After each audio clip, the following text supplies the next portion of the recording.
네, 안녕하십니까. 5기시 수업을 진행하도록 하겠습니다.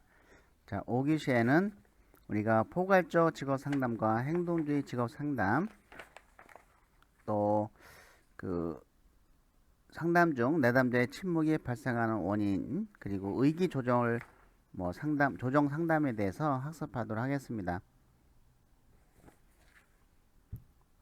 예, 직업 상담의 접근 방법 중에서 포괄적 직업 상담입니다. 이 포괄적 직업 상담은 그 말 그대로 포괄적인데요. 이 포괄적 직업 상담은 그 특성 요인 이론과 정신분석 이론, 그리고 행동주의 이론, 인간중심 이론 등 이런 다양한 상담 이론을 절충 통합한 것으로서 클라이티스가 제시를 하였습니다.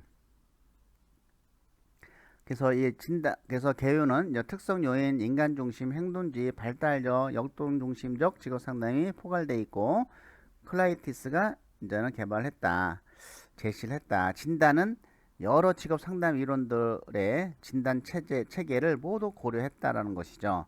자, 이 과정으로 살펴보면은 진단 단계, 자, 상담 과정을 살펴보면 첫 번째는 진단 단계입니다. 진단 단계는 이런 폭넓은 검사 자료와 상담을 통한 자료 수집 단계인 것이죠. 두 번째는 명료화 단계입니다. 또는 해석 단계라고 하죠. 의사결정의 과정을 방해하는 태도와 행동을 확인해서 함께 대안을 탐색하는 것이죠. 세 번째는 문제 해결 단계입니다. 문제 해결을 위해서 앞으로 어떤 행동을 취해야 하는지를 결정하는 단계이시죠. 단계인데, 그래서 이거는 좀 클라이티스는 클리치라고도 하는데, 클리치는 진짜 명문가 자녀다, 진짜 명문가 자녀다, 명문, 이런 식으로 기억을 했으면 좋겠습니다. 이 포괄적 직업 상담의 특징을 우리가 살펴보면은 상당히 논리적인 것과 경험적인 것을 의미 있게 절충시킨 모형이고, 또 진단은 변별적이고 역동적인 성격을 가지고 있습니다. 그리고 이 검사 역할을 매우 중시하며 검사를 효율적으로 사용하는 것이죠. 이와 같이 진단을 통해 문제에 대한 배경 지식을 얻은 후에 진로 성숙도 검사 CMI라고 해서 커리어 머튜리티 인벤토리에서 진로 성숙도 검사와 같은 도구를 이용해서 이런 내담자의 직업 선택에 대한 태도라든지 능력이 얼마나 성숙되어 있는지, 또 그것이 내담자의 직업 문제와 얼마나 연결되어 있는지를 결정하게 되는 것이죠. 네, 클라이티스의 포괄적 직업 상담을 살펴보도록 하겠습니다.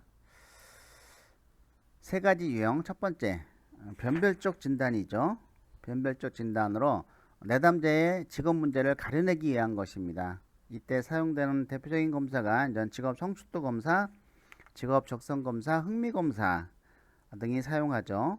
그래서 만약에 변별적 진단 검사에 사용되는 그 검사지 또는 검사지 이름을 대고 이것이 어떤 진단에 사용되는 것이냐라고 하면 변별적 진단이라고 우리가 알아야 되겠습니다.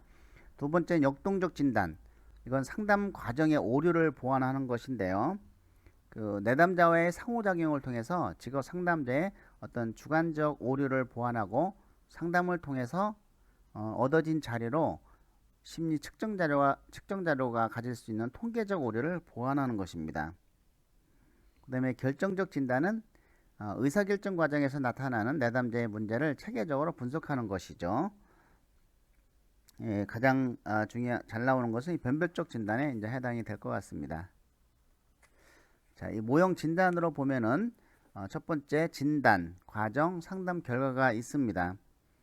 그래서 진단은 이 구스타인은 진로 선택 문제들의 원인에 불안이 중심적 역할을 한다고 본 것이고, 또 이 과정으로는 이러한 불안 체계를 위한 반조건 형성을 동원하고 이어서 조작적 학습을 실시한다는 것이죠. 그리고 상담 결과로는 선행 원인과 결과로서의 불안을 감소 또는 제거시키고 새로운 적응 행동을 학습하면서 직업 기술 결정 기술을 습득하는 것이다. 이렇게 이야기를 하고 있습니다. 행동주의 상담 이론과 직업 상담에서의 모형 진단입니다. 자, 행동주의 상담에서 상담 기법에 전 불안 감소 기법인데 불안 감소 기법의 종류 우리가 잘 알아둬야 되겠습니다. 그 중에서 특히 체계적인 둔감법 중요하죠. 이 체계적인 둔감법 또는 체계적 둔감화라고 합니다. 자, 이것은 우리가 행동주의에서 널리 사용되고 있는 이런 고정적 조건 형성을 기반으로 해서 혐오스러운 느낌이나 이런 불안한 자극에 대한 그 의계 목록을 작성을 하고 나서 낮은 수준의 자극에서 높은 수준의 자극으로 이런 상상을 유도함으로써 혐오나 불안에서 서서히 벗어나도록 하는 것이죠. 그래서 불안과 공포증이 있는 내담자에게 그로 인한 그 부적응 행동이나 회피 행동을 치료하는데 상당히 효과가 있다 이렇게 보고 있습니다. 자, 금지 조건 형성인 것이죠. 이 금지 조건 형성은 내담자에게 충분히 불안을 일으킬 만한 단서를 어떤 추가적인 강화 없이 지속적으로 제시를 해줌으로써 이런 불안을 감소시키는 기법입니다. 그래서 처음에는 불안 반응을 보이던 내담자가 점차적으로 불안 반응을 느끼지 않게 되는데요.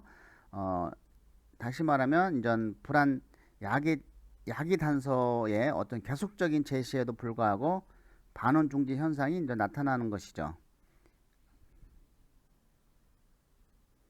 그러니까 불안 야기 단서를 계속적으로 지시함에도 불구하고 그러한 반응이 이제 불안 반응이 이제 중지를 나타내는 그러한 기법을 사용하는 것이고 이것을 내적 금지라고도 합니다. 네, 반조건 형성인데 이것은 직업 상담 장면에서 내담자의 불안은 어떤 직업 결정에 관한 내담자의 말에서 비롯되는데요. 따라서 이 상담자는 자극 조건으로 말과 조건 반응으로서 이제 불안의 어떤 새로운 조건 자극인 촉진적인 상담 관계를 형성함으로써 내담자의 불안을 감소시킬 수 있는 것이죠. 이것은 우리가 개 같은 강아지 버릇을 고치는 데도 많이 사용하기도 합니다. 뭐냐면 나를 보면은 엄청 짖는 그런 개가 있다. 그러면 나를 볼 때 좋은 자극을 주는 것이죠. 반조건을 형성시키는 것이죠. 이런 기법. 그리고 뭐 홍수법 같은 것도 있습니다. 여기에는 없지만 홍수법. 그래서 이 불안이나 두려움을 발산시키는 자극들을 계획된 현실이나 상상 속에서 지속적으로 제시하는 기법인 것이죠. 굉장히 혐오스러운 느낌이나 불안한 자극에 대해서 미리 준비를 갖추도록 한 후에 가장 높은 수준의 자극을 오랫동안 그냥 지속적으로 노출시키는 방법입니다. 그래서 시간이 경과함에 따라서 혐오나 불안을 극복하게 되는 것이죠. 자, 혐오 치료도 이 불안 감소 기법의 하나의 예인데 이 혐오 치료도 이런 바람직하지 못한 행동에 혐오 작용을 계속 제시함으로써 부적응적인 행동을 제거하는 기법인 것이죠. 예를 들어서 술을 끊고자 하는 사람에게 계속 술을 맛보도록 하는 겁니다.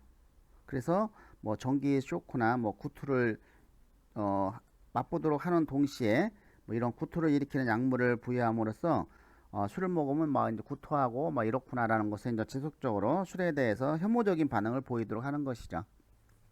이런 것이 이제 혐오 치료가 되겠고 또 주장 훈련도 여기에 포함이 됩니다. 대인 관계에 있어서 불안과 공포를 해소하기에 가장 좋은 것은 이제 주장 훈련이다라고 있는데 여기는 지금 안 적혀 있어요. 불안 주장 훈련 또는 주장적 훈련이라고 하죠. 또 자기 표현 훈련, 대인 관계에서 비롯되는 불안 요소를 제거하기 위한 것, 자기 표현 훈련인 것입니다. 그래서 이런 그 불안 감소 기법이 어떤 것인지 우리가 꼭 기억을 해주면 좋겠고요. 학습 촉진 기법으로는 뭐 강화, 그리고 사회적 모방과 대리학습, 변별학습 등이 있는데,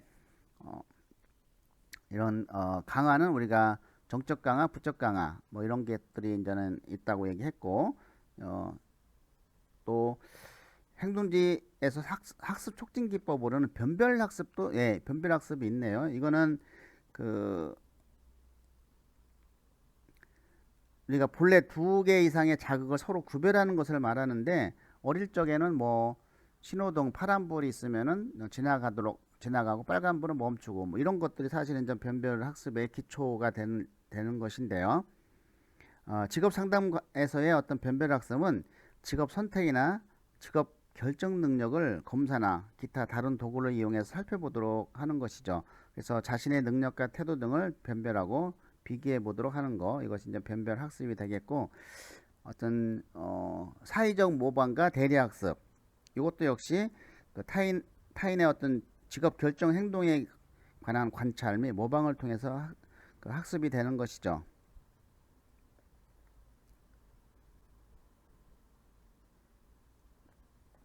그리고 행동 조성이라고 하는 것도 있고, 행동 조성이라고 하는 것은 어떤 행동을 구체적으로 세분화해서 단계별로 구분한 후에 각 단계마다 강화를 제공하는 이런 것이 저는 굉장히 막 고난도의 그 행동 같은 것도 있죠. 그거를 돌고래 같은 쇼 같은 거, 또는 뭐 서커스단의 아주 고난도의 작업들, 이것은 아주 처음서부터 아주 쉬운 것부터 단계별로 이렇게 학습을 통해서 그런 단계를 갈 수 있다는 거죠. 또 토큰 경제, 예, 잘했을 때 이제 보상 토큰을 하는 기법, 뭐 이런 것들도 우리가 학습 촉진 기법이다라고 볼 수가 있습니다. 자, 그리고 이제 세 번째, 클론불츠의 사회 학습 이론인데, 요거는 전 행동주의 반둘레 영향을 받아서 그 콜럼부츠의 진로 발달 과정에 영향을 미치는 네 가지 요소를 이야기했죠. 그래서 통제할 수 없는 영역, 환경적 요인이 되겠어요. 이것은 이제 유전적 요인과 특별한 능력과 환경적 조건과 사건이 되겠죠. 자, 선천적인 것이죠. 그래서 개인의 진로를 제한하는 타고난 특징을 말하고, 또 인종, 성별, 신체적인 특징, 지능 등을 나타내는 것이 개인적 요인과 특별한 능력이다, 이렇게 보고, 그 다음에 환경적 조건과 사건은 환경에서의 특정한 사건이 진로 결정에 영향을 미치는 것이고, 이런 사회, 정책, 노동법, 기술의 발달 등을 말하는 것이죠. 그래서 이것들은 사실은 우리가 통제할 수 없는 영역에 포함이 된다. 그리고 심리적인 요인, 개인의 생각과 감정으로 결정될 수 있는 영역은 학습 경험과 과제 접근 기술이죠. 그래서 학습 경험으로는 도구적 학습과 연상적 학습이 있는데, 도구적 학습 경험은 이 과거의 학습 경험이 직업적 행동의 도구로 작용하는 것이죠. 예를 들어서 어떤 한 학생이 발표를 했는데 선생님이 너 참 발표를 잘하는구나 라고 칭찬을 하면은 어떤 아나운서 같은 직업을 고려할 수도 있겠죠. 또 연상적 학습 경험은 처음에는 중립적인 사건이 어떤 계기를 통해서 부정적인 직업이 되거나 긍정적인 직업으로 되는 것이죠. 뭐 자동차 직업으로는 아무런 뭐 의미가 없었는데, 처음에는 중립적이었는데 크게 자동차 사고를 나면서부터 이제 자동차에 관련된 직업은 절대 안 갖는 거, 이런 것들이 이제는 이런 학습 경험에 진로 발달에 영향을 미치는 요인에 해당이 되겠습니다. 그리고 요 과제 접근 기술은 우리가 중요한 의미가 있습니다. 요것은 그 환경을 이해하고 미래를 예견하는 능력이나 경향인 것이죠. 한마디로 얘기해서 문제 해결 능력이라고 볼 수 있습니다. 인지적 과정 등을 의미하죠. 두 사람이 같은 회사에서 구조조정 당했다고 했을 때, A라는 사람은 그 자신이 어떻게 재취업을 할 줄 아는지를 하는 방법을 알아서 뭐 고용노동부에서 구직 등록을 하고 뭐 교육도 받고 여러 가지 방향을 통해서 6개월 만에 딱 취업됐다고 하면은, 하고 B라는 사람은 자기가 어떻게 재취업할지를 잘 모르는 경우 여러 가지 시행착오를 통해서 늦게 재취업이 되는 것이죠. 이런 것들이 이제 과제 접근 기술이라고 합니다. 또 고등학교 때 자기가 공부하는 습관으로 좋은 성적을 받았는데 대학에 와서는 그 방법을 했더니 성적이 안 올랐다라고 했을 때 그럼 무엇을 바꿔야 되겠어요? 이런 과제 접근 기술을 좀 바꿔야 되겠죠. 그리고 상담 중 내담자의 침묵이 발생하는 원인을 살펴보면은 뭐 사고 중지 침묵, 내담자가 아무런 생각도 없고 생각이 없고 할 말이 없을 때, 할 말이 없는 상태를 이제 그 침묵이 발생하고 또 저항에 의한 침묵도 발생이 되죠. 내담자가 의도적으로 상담의 진행을 방해하려는 감정 표현을 했을 때, 또 혼돈에 의한 침묵, 무슨 말을 해야 할지 몰라서 당하는 상태가 혼돈에 의한 침묵이고, 또 탐색을 의한 침묵, 뭐 생각을 정리하기 위해서 일시적으로 침묵하는 상태를 의미하죠. 그래서 이러한 침묵이라고 하는 것은 내담자가 머릿속으로 생각을 정리하는 침묵은 유의한 필요 조건인 것이죠. 그렇지만 상담이 이루어지지 않을 경우에는 또 상담자를 싫어하는 경우에는 상담을 중지할 필요가 있다는 것입니다.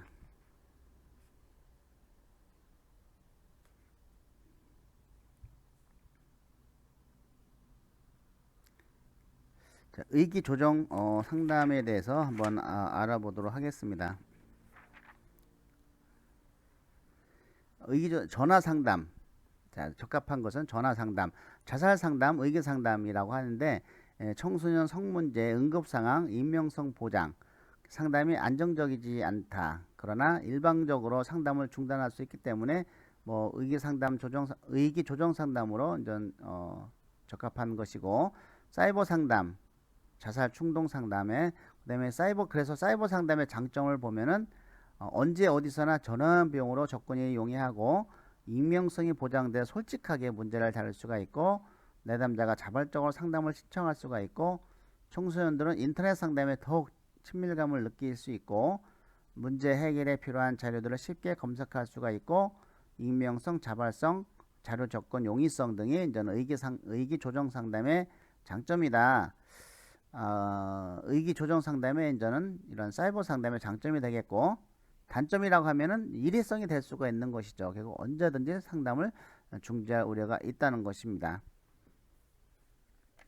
예, 여기까지 14주차 그 오기시를 마칠까 합니다. 수고 많이 하셨습니다.